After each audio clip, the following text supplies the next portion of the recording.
Welcome to the Learning Pines YouTube. We hope this video helps. You start by making sure your iPhone is on the latest iOS. This delivers the dynamic island improvements and fixes.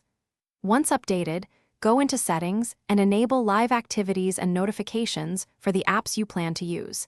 This lets information appear in the island. Make sure to restart the phone to apply changes, then open a supported app like a timer or music player. This is how you immediately generate the dynamic island experience and confirm it's active.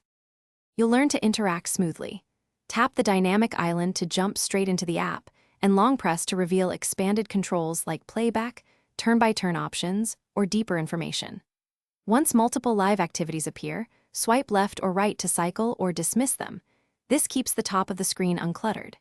If you need the full app, drag the island down or tap the expand button to transition the live activity into the app for more detailed control and context.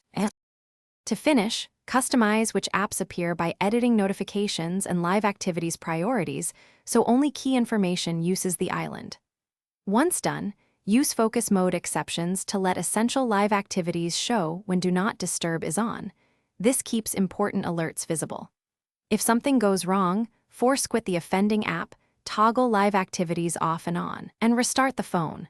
This resolves most sync or display issues and gets.